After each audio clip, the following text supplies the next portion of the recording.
y que intente siempre dormir para evitar empezar a apretar por la noche. En una habitación relajada, tumbarse boca arriba, brazos extendidos, situaciones ideales que desafortunadamente casi nunca tenemos. Bueno, pues nada más, muchas gracias por haberme invitado a venir.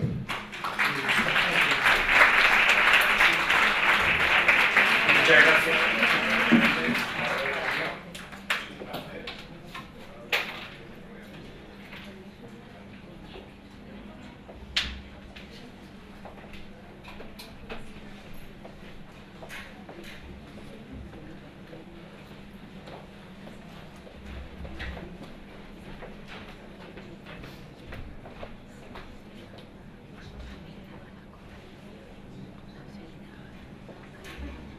Bueno, continuamos con la segunda ponencia.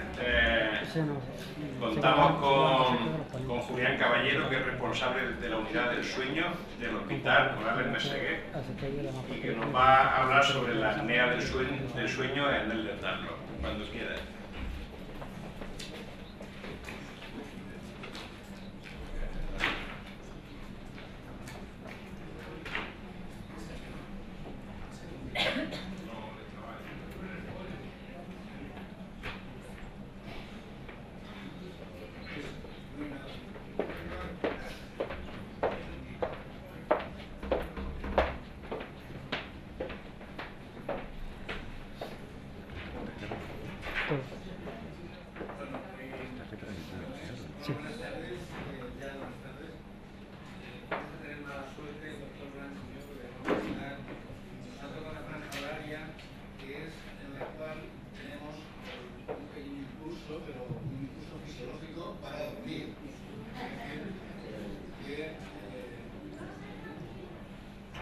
Disculpo a la gente que se duerma, espero no ser muy aburrido.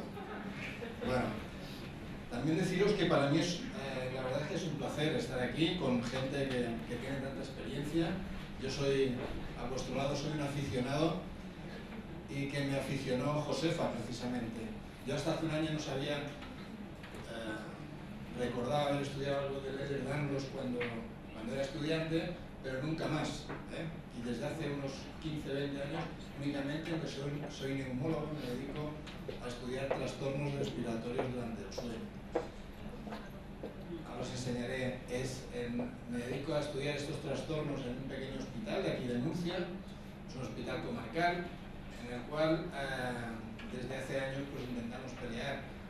Yo lo llamo unidad del sueño porque estoy yo solo, no es porque seamos un gran grupo, ojalá tuviera un grupo tan grande como el que han mostrado en Italia.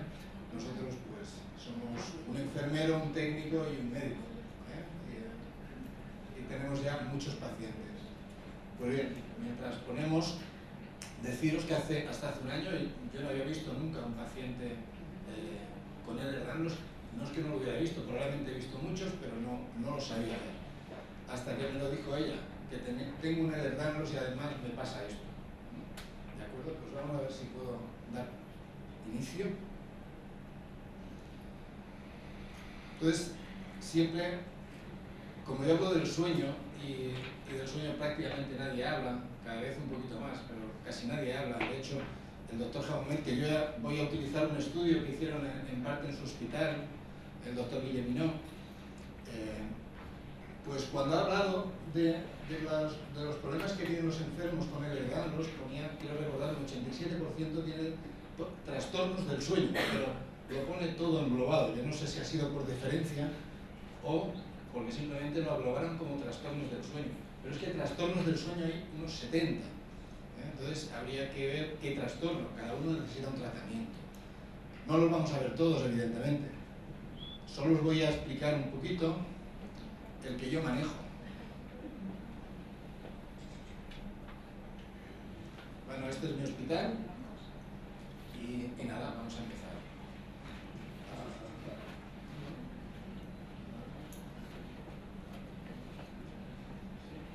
Ya está pasando.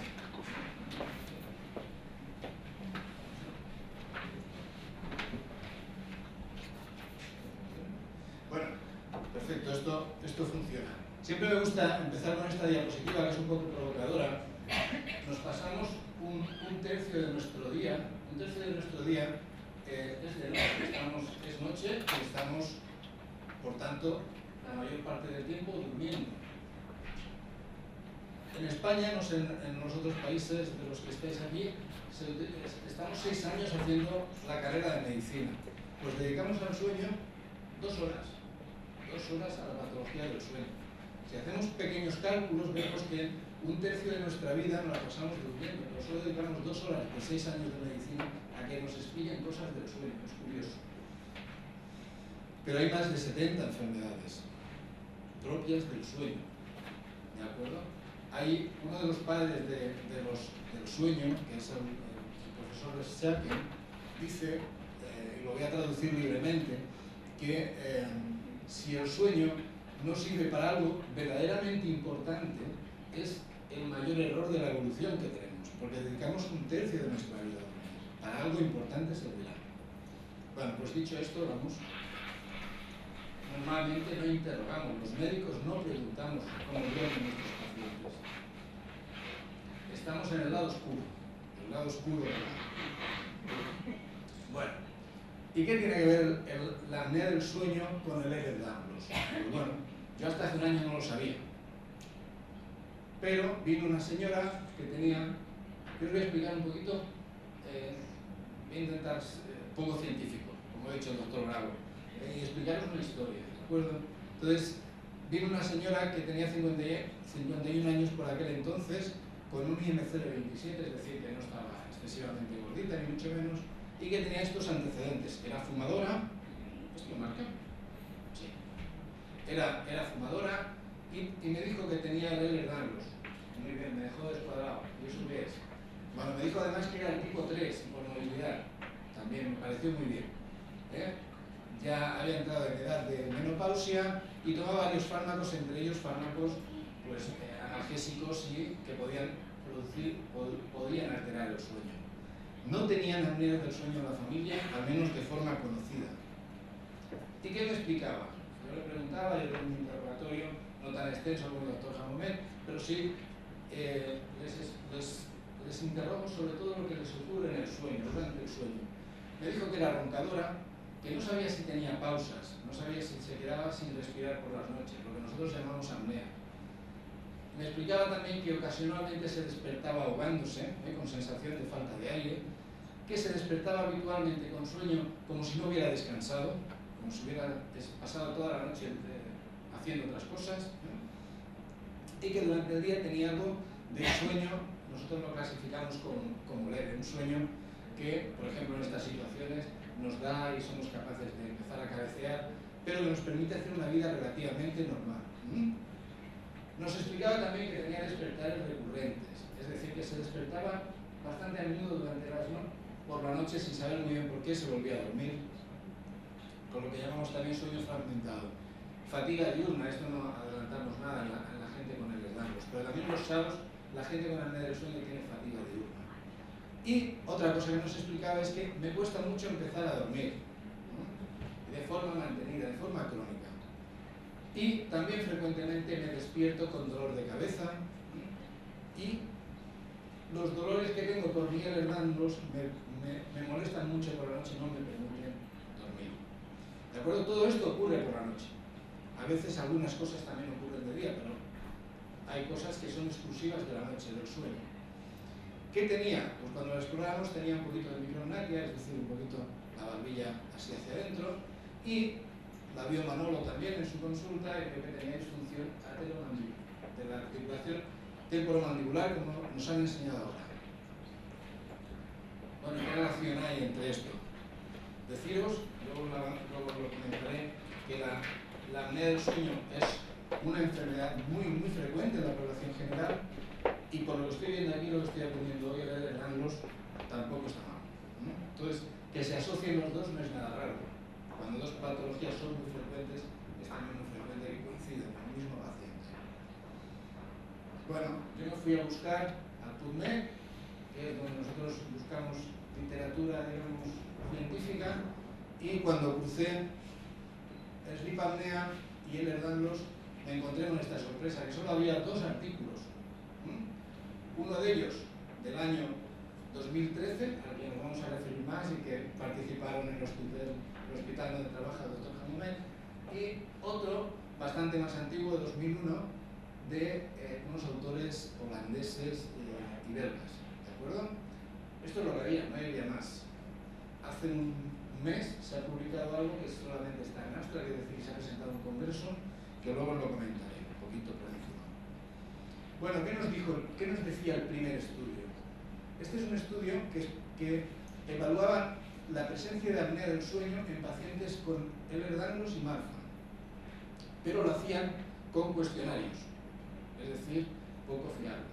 Bueno, los cuestionarios, lo veréis que cuando preguntamos a los pacientes, la tendencia a no decir toda la verdad es bastante frecuente, ¿de acuerdo? Bueno, ellos estudiaron 15 Marfan, compararon con 9 Ehlers-Danlos diagnosticados y con 24 pacientes sin nada en apariencia, 24 controles.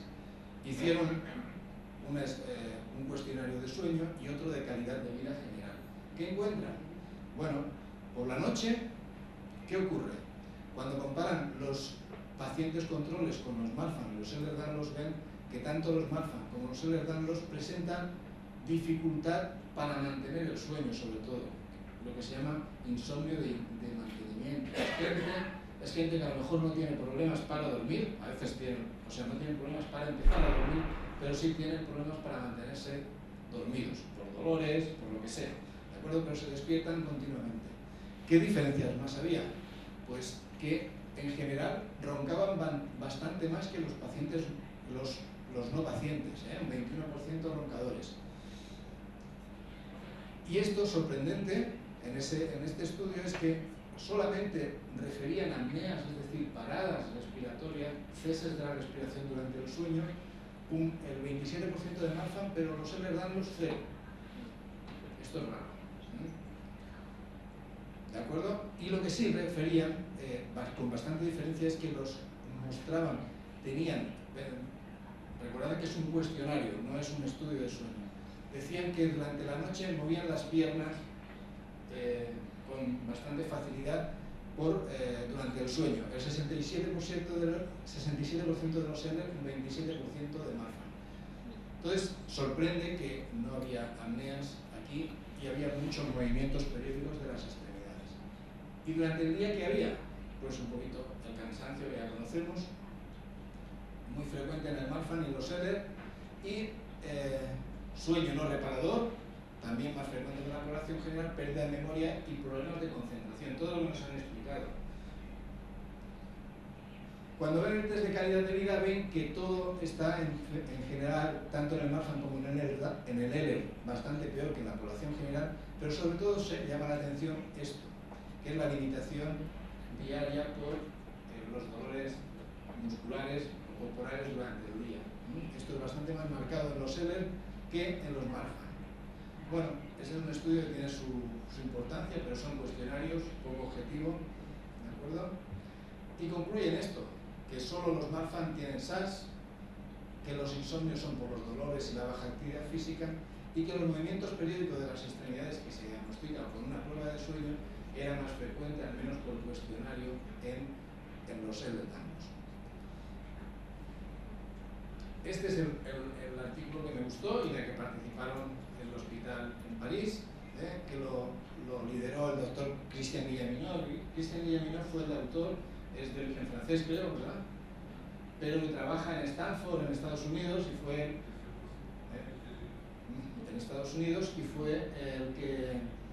el que montó la primera unidad de sueño del mundo, y es el padre de la apnea del sueño para nosotros, ¿de acuerdo? Muy bien, ¿qué quisieron ver ellos? Quisieron ver qué ocurría, el objetivo era ver qué ocurría en los Ehlers-Danlos respecto a las alteraciones respiratorias durante el sueño, porque vieron en su consulta que venían más Ehlers-Danlos de lo que había esperar a la unidad de sueño, ¿de acuerdo? Entonces ellos dicen que el Ehlers-Danlos, que ya no lo han explicado, no vamos a entrar más, es una alteración genética que afecta al cartílago y también afecta al cartílago maxilofacial, tanto nasal como maxilar, ¿de acuerdo? ¿Cómo nos venden el estudio? ¿Cómo nos dicen por qué vamos a hacer el estudio? Bueno, los que manejamos SAS, sobre todo hasta hace unos años, siempre pensamos que el SAS era un señor muy gordito. Era un señor gordito y que nada más verlo ya lo vamos a diagnosticar. Pero a veces no ocurre así, a veces no son gorditos.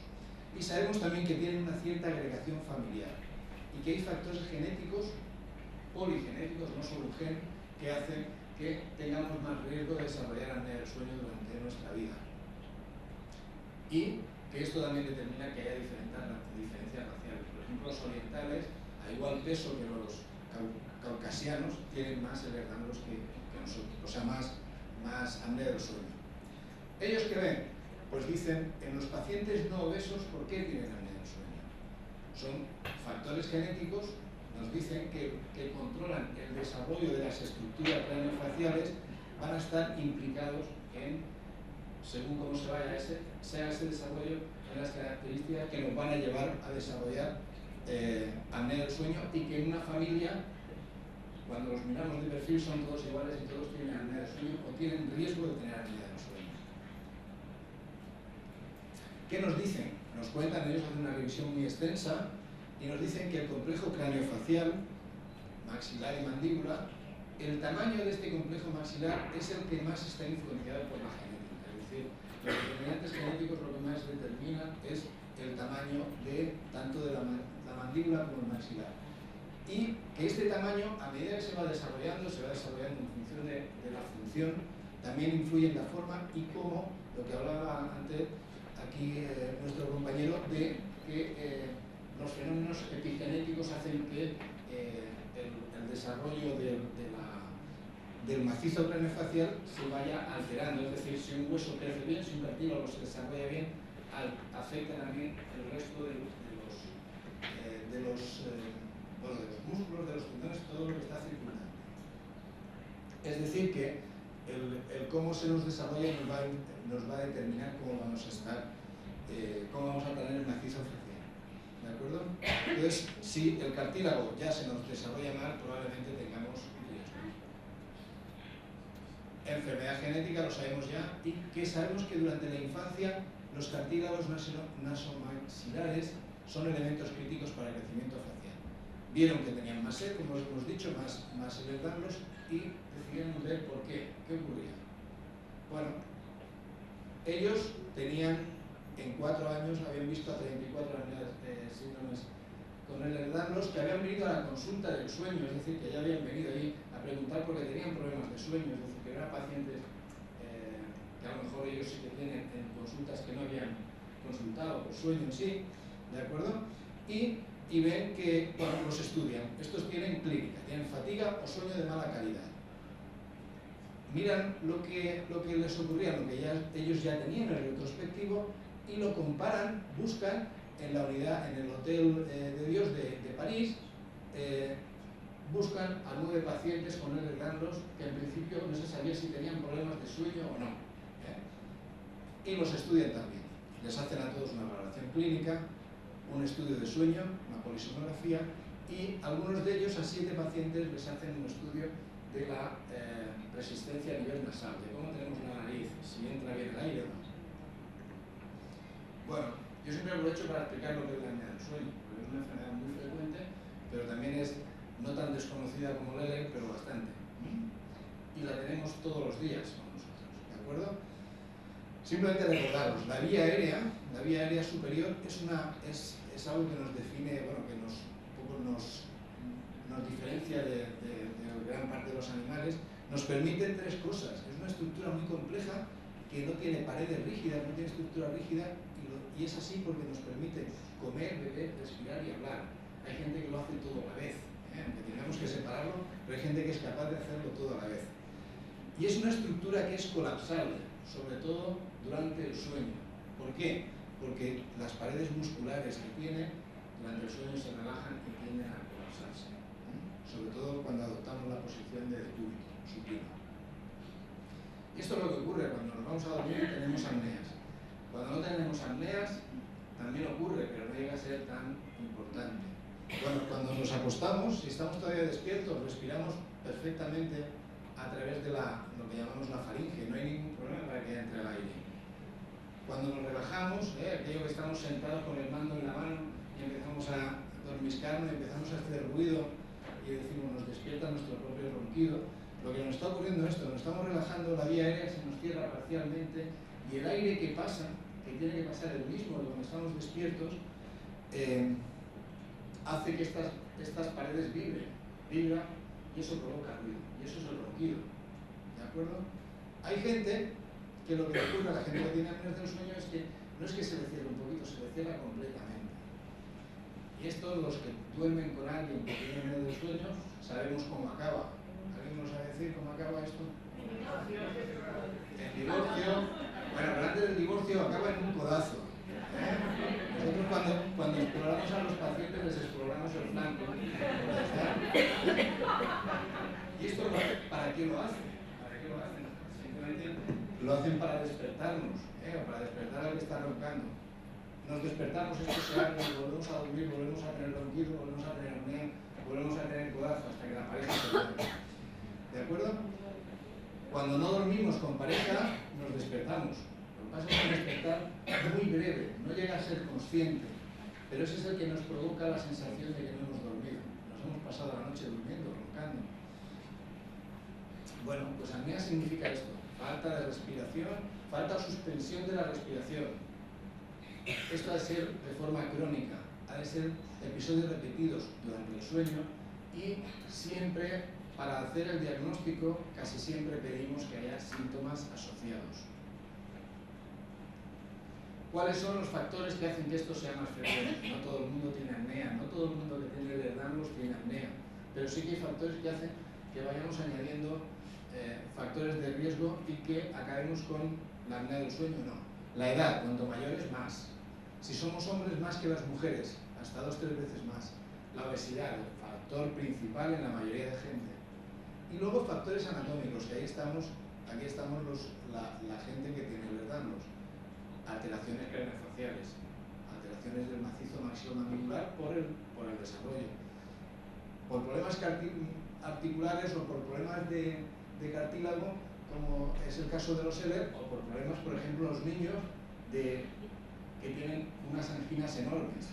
Las anginas enormes lo que hacen es que el crío, en lugar de respirar por la nariz, respire por la boca.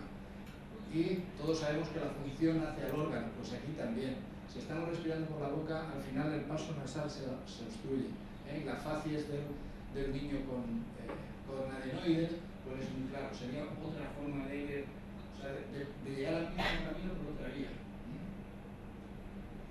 Bueno, y el paciente que ya hemos visto antes, esto es un niño, pues veis aquí, si esto lo tiene así la nariz, el paso del aire a través de la nariz es muy difícil, obliga al niño a respirar con la boca abierta.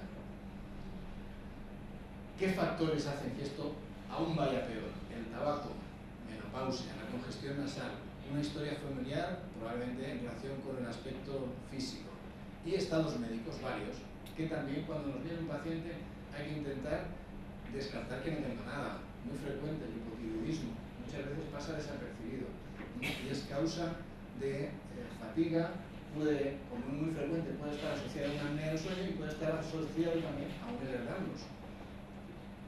A veces vemos cuadros así, familias completas. Ahora tenemos apnea del sueño. ¿Qué hace que esto empeore más o empeore menos? ¿No? Que estemos controlados más o menos. El alcohol. El alcohol es un relajante. Muchas veces nos explica la pareja, sobre todo, porque esto afecta más al hombre, que dice, mi marido habitualmente ronca un poquito. Dice, pero el viernes cuando salimos a cenar y nos tomamos 2 copas de vino, una cerveza y un gin tonic, ahora ya no se toma Cuba Libre, ahora es gin tonic, pues te tomas eso esa noche, ronca mucho más. Es el efecto del alcohol, ¿de acuerdo? Si tomamos sedantes, aquí en España, no sé en otros países, pero aquí un 30% de la gente toma sedantes, toma Lexatin, toma Orfidal, no se lee en el prospecto, cuando si tiene apnea del sueño no toma sedantes. Bueno, pues el 30%. Y lo más triste de esto es que la gente no lo considera un medicamento. O sea, cuando nos preguntamos siempre nos dicen, para la tensión tomo tal, para el colesterol tal, para el azúcar tal, y luego a última hora dicen, bueno, que también me tomo un Orfidal, pero no lo consideran medicamento. Vamos a ir rápidos. Esto, en los años 90, en Estados Unidos, esto es lo que nos encontramos. La mitad de los varones roncan habitualmente. Las mujeres están un poquito mejor, pero tampoco creáis que estáis mucho mejor. 20-30. En principio, roncar no es una enfermedad. Es algo que puede ser molesto, sobre todo para el del lado. ¿De acuerdo? Pero lo que sí es una enfermedad es tener apnea. En los años 90 se calculaba que entre el 4 y el 6% de la población masculina de edad media tenía apneas y necesitaba tratamiento. Mujeres un 2,4 y niños entre un 1 y un 3. Esto ocurría en los años 90. En Estados Unidos se publicó en 2013 una estimación de cómo estaba ahora el tema y estos son los datos que concluyeron. Sobre todo en relación a la obesidad, pues se había incrementado muchísimo. Esto es el índice que nosotros utilizamos para diagnosticar apneas y hemos pasado a un 15% en hombres con síntomas y un 5% en mujeres, es decir, que se ha incrementado. La causa principal no es el Ehlers-Danlos, es la obesidad, ¿eh? Pero seguro que los pacientes con Ehlers-Danlos que engordan van a tener esto. Lo bueno que tenéis, lo que tienen los pacientes es que la mayoría están muy delgaditos. Y estos son los síntomas. Podríamos pensar que son los síntomas que os han explicado antes. La mayoría son síntomas que pueden darse en el rango sin SAS. Fatiga, cefalea matutina, problemas de concentración, pérdida de memoria, apatía, un poquito de depresión, sueño agitado, movimientos anormales que hablabais antes, insomnio, reflujo. Pero los datos que hay que buscar cuando sospechamos una apnea del sueño, y hay que preguntarlos siempre, son estos. ¿Qué ocurre? Yo puedo roncar fuerte o flojo, puedo roncar, puedo tener pausas, puedo tener crisis artísticas, puedo tener despertares, pero sobre todo estos dos datos que son los que más nos ayudan, muchas veces si dormimos solos no lo sabemos. ¿Vale? No lo sabemos. Entonces nos respondéis, no lo sé. O un día dormí en no sé dónde y me dijeron que roncaba un poco. ¿Vale? Lo que sí, no sé si somos persistentes en las preguntas, sí que nos expliquéis la somnolencia. La somnolencia es un síntoma que cuando lo vemos por primera vez, no por primera vez, siempre es un síntoma muy subjetivo. Entonces tenemos que hacer una especie de interrogatorio para intentar nosotros hacernos una idea de hasta dónde le llega la somnolencia al paciente con apnea. Y os podéis imaginar que si un paciente tiene interés en no declarar su somnolencia porque trabaja de taxista, camionero o algo de esto, pues lo oculta. Hay test objetivos, pero son de poca fiabilidad muchas veces. Bueno, la mayoría nos explican que se levantan como si no hubieran dormido nada, peor que cuando se acuestan. Aquí en Murcia dicen, como si me hubieran dado una paliza. ¿Vale? Y las mujeres, no sabemos por qué, pero no solo Nele, las mujeres no se duermen. Ellas se cansan, pero no se duermen. No suelen explicar somnolencia, suelen explicar fatiga. Importantísimo, cuando estamos buscando patología o enfermedades o trastornos del sueño, siempre es bueno interrogar al paciente en presencia del acompañante de cama o del conviviente. El paciente casi nunca se entera, muy pocas veces. Nosotros el año pasado comunicamos en el congreso nuestro que el 80% de los varones vienen acompañados con su mujer a la consulta y muchas veces es la causa de que vayan a la consulta, la mujer. En cambio, las mujeres, el 80% de ocasiones viene sola. ¿Vale? O sea que muchas veces el varón viene obligado. Bueno, y esto es lo que encontraron en el estudio de Guillemino. Son gente delgadita, un IMC de menos de 25. La mayoría, predominio de mujeres. Y también son jovencitos. Todos, el 100% tienen sueño pobre, es decir, sueño de mala calidad, fragmentado, despertares, cansancio, y roncan el 88%, en un grupo y en el 89% del otro. Somnolencia diurna, insisto, muy subjetiva, el 23% y el 14%. Y algo que yo he aprendido hoy, lo de la hipotensión ortostática, pues por la disautonomía, pues que es bastante frecuente en este cuadro. No encontraron, en los 9 de la clínica especializada, bueno, había un 22%, no está mal, pero son 2. Y cuando nos exploran encuentran, pues nos ha contado Manolo, alteraciones a nivel del macizo maxilofacial. ¿Cómo se diagnostica la apnea del sueño? No se diagnostica por cuestionarios, hay que hacer un estudio de sueño. El cuestionario no sirve. ¿Cómo los hacemos? O bien lo hacemos en el hospital, llenamos al paciente de cables, intentamos que duerma, o bien lo hacemos en casa con un aparatito un poquito más simple en el cual no ponemos ningún tipo de electrodo en la cabeza.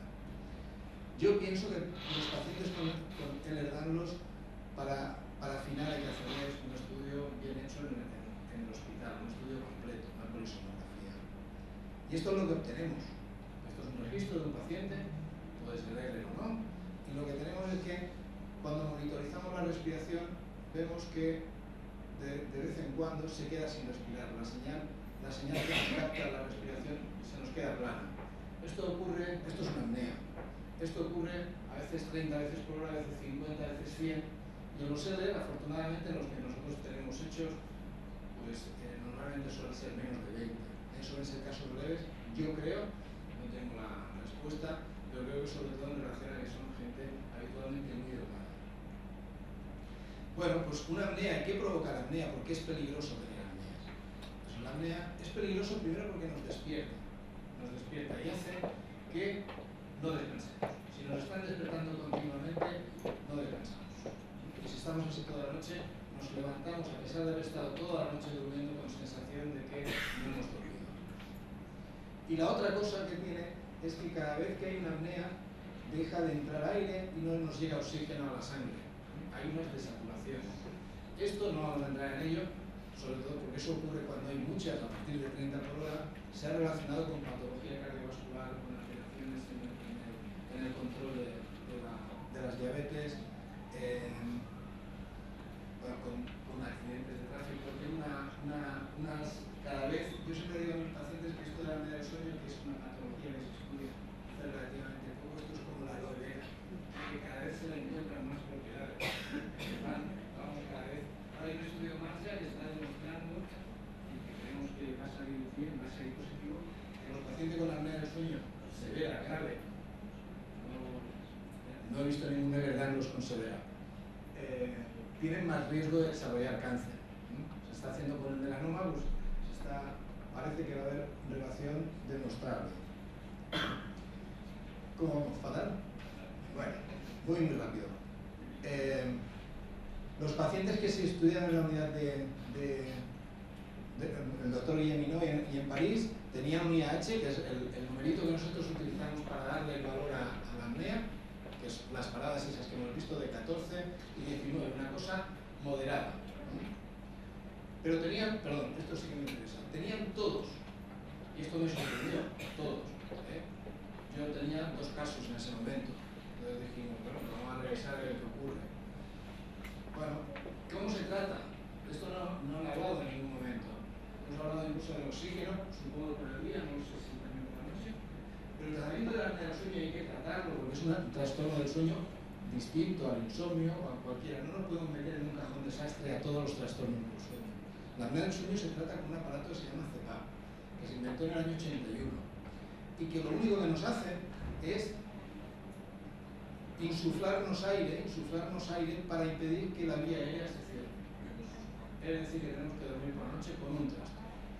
Impide que ronquemos, impide que tengamos apneas, normaliza el sueño. Y los resultados ya veréis ahora que son bastante buenos. No es la única forma de tratamiento. Si tenemos unas anginas como este paciente, nos tienen que operar, porque probablemente esto sea la solución. Hay gente, como puede ser gente que tenga alteraciones del macizo maxilofacial, que si nos coge un buen cirujano maxilofacial, pues nos hace un apaño y también nos puede tratar la apnea.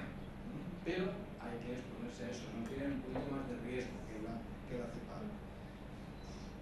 Si no estamos conformes con eso y no tenemos muchas apneas, podemos ir a un buen dentista como Manolo y que nos haga una prótesis de avance mandibular que se llama, que también ahora está cada vez más en boga porque es un tratamiento bastante más cómodo que la CPAP.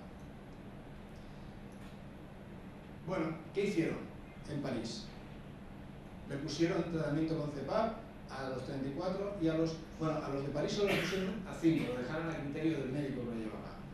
¿Qué resultó? Que a los 3 meses todos presentaban mejoría clínica subjetiva de su cefalea, dificultad de concentración, calidad de sueño y somnolencia. En 5 ya hemos visto que persistía algo de fatiga. La fatiga en el ELER es multifactorial, no solo es la apnea, no va a ser todo la apnea. Lo que sí que se pide es que el cumplimiento del tratamiento sea adecuado, es decir, mínimo 4 o 6 horas por noche. Eso es complicado de conseguir, pero se consigue. ¿Qué vieron? Que todos los pacientes que ellos habían visto tenían síntomas y signos de alteraciones respiratorias del sueño. Todos les hicieron PSG y todos tenían apneas, apneas aventes. A los que le hicieron rinomanometría vieron que tenían resistencia nasal aumentada, es decir, que les costaba respirar por la nariz y que la CEPAM mejoraba los síntomas. Y lo sorprendente es que ninguno de los 9 que habían valorado de la clínica, que en principio no tenían apnea del sueño, habían sido valorados por presencia, es decir, que no se les había sospechado. Es decir, que a veces si el paciente no nos viene diciéndoles me pasa esto, no lo sospechamos. Entonces, tiene valor pues pensar que lo que hay que hacer es ante un elevarlos, pensar que pueden tener apnea del sueño y hay que interrogarla, hay que ir a buscarla, igual que nosotros deberíamos buscar el ELER para que no se nos escape. Acabamos de ver. Bueno, este es el caso nuestro. Lo que nosotros tenemos, os lo enseño muy rápidamente, son 12 pacientes y 3 de ellos son hombres, también delgaditos, y no hemos encontrado tantos, hemos encontrado un 60% de gente con apnea del sueño con IH más alto de 5. Tributarios de tratamiento de esos 6 hay 3, el resto se pueden hacer con otras medidas porque pienso que no merece la pena. Lo que sí tienen casi todos es el sueño pobre, insomnio muy frecuente, pero se tratan de forma distinta. O sea, no podemos poner todos los trastornos del sueño. Los trastornos del sueño tienen el TAR. ¿Qué trastorno del sueño tienen? Concluyo. En todo paciente con Ehlers-Danlos sabemos que se asocian frecuentemente a alteraciones del sueño. Siempre hay que valorar su presencia, hay que ir a buscarlo, no esperar que nos lo digan. Parece, según el estudio, que es un modelo genético de SAS, por el desarrollo que provoca. Y sabemos también que el tratamiento de la apnea del sueño mejora síntomas que también pensamos de entrada que están solamente relacionados con el Ehlers-Danlos. Y esto es la comunicación que han hecho ahora en el Congreso de Sueño de hace unos meses, que lo que sorprende, bueno, estudian 139 pacientes, 96% mujeres, con una polisomnografía, y lo que encuentran que los pacientes con Ehlers-Danlos tienen más sueño, tienen más movimientos, lo hablabais antes de las mioclonías, de las sensaciones estas que muchas veces eran por dolor, que roncan más que la gente que no tiene Ehlers-Danlos, y que la calidad de sueño es bastante peor, también en los pacientes que tienen Ehlers. Y lo que no encuentran es la relación que estaba hasta ahora, es decir, que aquí nos ha descuadrado un poquito. Ellos solo encuentran que un 7% de estos 139 tienen apnea del sueño. ¿El por qué? Bueno, hay explicaciones que luego. Y bueno, simplemente animaros. Homer Simpson está Bueno, muchas gracias, doctor Caballero. Es un placer haberlo tenido aquí y la pena es que no hayamos tenido más tiempo.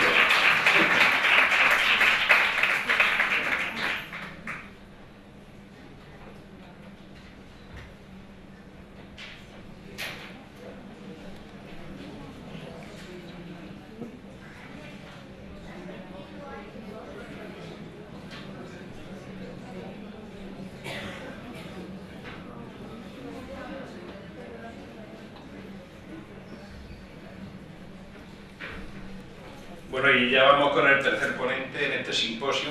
Una pena tenerle tan recortado de tiempo. Que nos acompaña es el doctor José Blanc, es reumatólogo en la unidad de fibromialgia del Servicio de Reumatología del Hospital Universitario del Mar de Barcelona. Cuando quiera puede comenzar.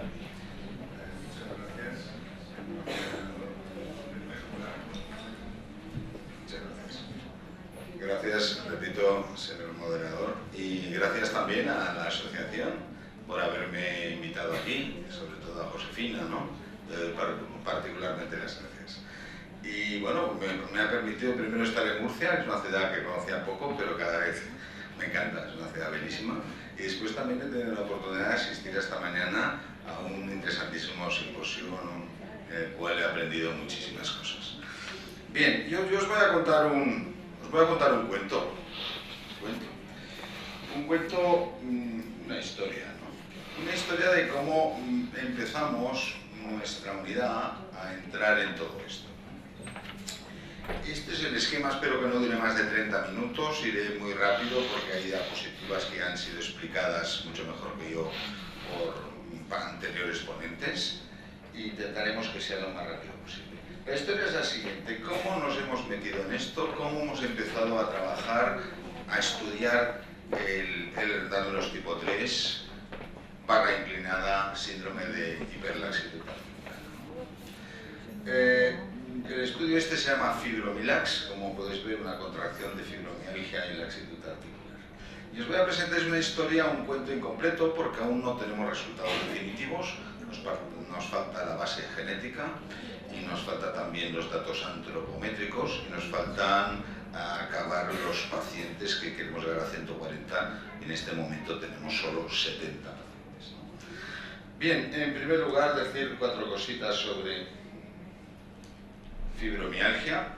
Yendo muy rápido, la fibromialgia es una enfermedad que no es nueva, no es una enfermedad que ha aparecido ayer, no es una enfermedad de los tiempos modernos, sino que posiblemente existe desde el inicio de la noche de los tiempos. Si nos vamos a Hipócrates, un médico griego del siglo, me parece, III a.C., ya describió pacientes que podrían ser fibromiálgicas, ¿no?